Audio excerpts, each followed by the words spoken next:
Take a look at what happened.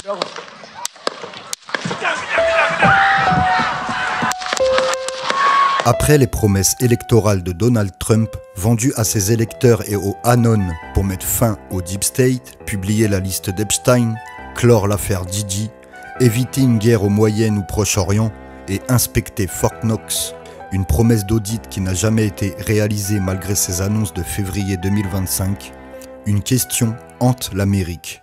Et si tout cela n'était qu'une illusion?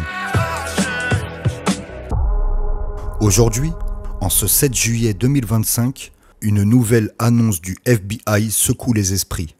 L'agence affirme que Jeffrey Epstein se serait bien suicidé en 2019, rejetant toute théorie de meurtre, et conclut, accrochez-vous bien, qu'aucune liste de clients compromettante n'existe. Relayée par ABC News aujourd'hui même, cette déclaration s'appuie sur une revue ordonnée sous l'administration Trump, mais elle est qualifiée de « parfait désastre administratif » par l'ancien procureur général William Barr. La résonance du scandale et l'abondance d'éléments autour de l'affaire Epstein alimentent évidemment les doutes, suggérant une dissimulation orchestrée depuis les sommets du pouvoir. Mais qui tire vraiment les ficelles? Et si le mandat de Trump, porté par les espoirs des Anon et de Q, n'était qu'un leurre? Commençons par le cœur de l'affaire. Cette vidéo de 1992, montrant Trump et Epstein riant ensemble à Mar-a-Lago, pointe une amitié des années 1980 à 2000, marquée par un différend immobilier. Ces images, accompagnées de photos de leur rencontre, montrent une complicité troublante. Epstein, gendre d'une figure obscure ayant collaboré avec le MI6, le KGB et le Mossad, un héritage discret mais lourd, a tissé un réseau d'influence que Trump a côtoyé de près. En août 2017, Michael Wolff enregistre 100 heures d'entretien avec Epstein, dévoilé par le Daily Beast le 3 novembre 2024. Epstein y décrit Trump comme brillant en affaires mais moralement vide, évoquant des infidélités et sa rencontre avec Melania sur le Lolita Express. Ces confessions, confirmées par Ghislaine Maxwell en 2016 à CBS, parlent de bandes compromettantes avec Trump et ses victimes, et Bill Clinton, dont l'emplacement reste un mystère. Ces révélations, bien que niées par le FBI, jettent une ombre sur les promesses de transparence de Trump, laissant penser que ces enregistrements pourraient être un outil de contrôle par un Deep State qu'il prétendait combattre. Le récent et soi-disant suicide de Virginia Giuffre, annoncé le 1er mai 2025 par Reuters, l'une des accusatrices les plus prominentes d'Epstein, suscite l'incrédulité.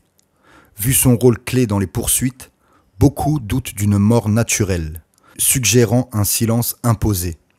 Parallèlement, le blanchiment de Sean Diddy Combs après un procès retentissant pour trafic sexuel et abus, malgré des témoignages comme celui de Casey Ventura sur des freak-off impliquant drogue et exploitation, soulève des questions. La disparition récente de plusieurs témoins clés, notamment la victime 3, introuvable selon Fox News au 10 mai 2025, renforce l'idée d'une couverture orchestrée, protégeant peut-être Trump des membres de son administration et ses alliés. Ces silences alimentent les théories d'une manipulation au sommet. L'influence de Trump ne s'arrête pas là. Sa proximité avec Palantir, une entreprise technologique fondée en 2003 par Peter Thiel, spécialisée dans les big data et l'analyse de données pour les gouvernements et les militaires, soulève des questions. Car Palantir, c'est avant tout une organisation financée par la CIA via In-Q-Tel. Palantir a grimpé de 24% en valeur boursière ces derniers mois, profitant de contrats juteux avec l'administration Trump. De nombreux patriotes américains s'interrogent. Trump utilise-t-il ces outils pour protéger ses secrets ou pour servir un agenda plus large? Les frappes américaines en Iran de juin 2025 ont été présentées comme une opération synchronisée entre la CIA et le Mossad. Ces attaques contredisent sa promesse de paix au Moyen-Orient, alimentant les soupçons d'une guerre menée pour Israël. Et que dire de Fort Knox? Ce bunker légendaire censé abriter 147,34 millions d'onces d'or soit 56,35% des réserves américaines, est au cœur de spéculations explosives. Des audits indépendants auraient été réclamés par Trump et Musk en suggérant que la réserve fédérale ne disposerait plus de la totalité de cet or, certains allant jusqu'à affirmer que les coffres pourraient être vides. Protégés par 16 000 pieds cubes de granit et 750 000 tonnes d'acier, Fort Knox pourrait dissimuler une fraude massive, un secret que Trump a promis de révéler, mais qu'il n'a jamais exposé. Cette inaction, bien entendu, ravive les doutes sur ses intentions. Et si Q, la figure messianique des Anon, n'était qu'une psy-op orchestrée pour manipuler les foules et soutenir l'ascension d'un nouvel ordre mondial, le contrôle des populations serait à son sommet. De nombreux partisans de Q, déçus par l'absence de listes et de promesses non tenues, commencent à murmurer.